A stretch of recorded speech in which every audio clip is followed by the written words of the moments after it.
Èkìtì kété lámì rè o, Èkìtì kété lámàmì rè o, ó dilé Esther ọlọ́jọ́ ìbí tòní o, Èkìtì kété mọ̀mí rè o. Dúdú yẹmí mo lórí mọ́nàmọ́ná sùn lákẹ́ o, orí òjò lásùn lọ́fà o, ẹ̀wà worí ìyá wa bó ṣe sùn bó ṣe bá gbogbo wa mú.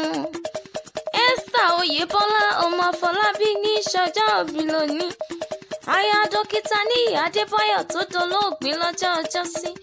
Òkú ọdún òkú yèédún o, ẹ̀mí ẹ̀ tó ṣọdún èyí ni ó ṣe tẹ̀mí ìtòwó tọmọ àtàìkú tí í ṣe ìbálẹ̀ gbogbo ọ̀rọ̀.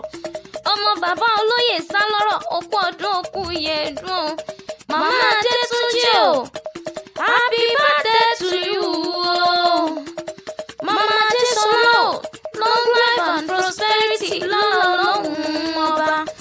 Eunice Ọlájùmọ̀kẹ́ ọmọ wọn ló mú òkè ló rán mi níṣẹ́ ẹ̀kú ọdún tó pé ń wá koríkì ọ̀rẹ́ òun ni. Ó pé ń gbarinṣẹ́ kúrinṣẹ́ kí n tún wọ́n báwọn yálé àwọn bàbá tó bí ọlọ́mọ.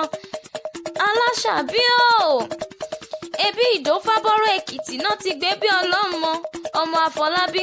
Àṣàbí ìlú o, ẹbí wo lọmọ eyín márààrún àròwẹ̀, ọmọ eyín tẹrẹ sódìdí ọmú tọmọ ẹlòmíràn jẹun epo.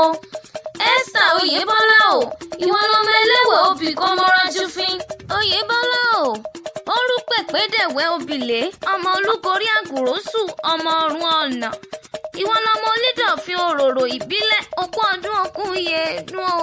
Lọ́lá ọlọ́run ọba oníròǹgbé sọnù láyé bí ó ṣe bí ọmọ, kò ní rẹ̀ họ́ ara rẹ̀ ó sì mọ́ lé ní.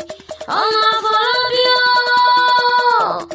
lọ́lá ọlọ́run ọba òní fọdún eléyìí ṣàṣemọ́ lọ́lá ọba mi Èdùmàrè. Eunice Ọlájùmọ̀kẹ́ ọ̀rẹ́ rẹ̀ tímọ́tímọ́, ọmọ wọn ló mú òkè náà ló gbé mi wá sí gbàgede, ó rán mi níṣẹ́ ẹ̀kú ọdún o. Dúdú yẹmí mo sọ yìí mo ṣiṣẹ́, ọmọ Afọlábí o, àṣeyíṣà mọ́dún àṣeyíṣẹ́ mi láṣẹ ọlọ́wọ́ bàbá.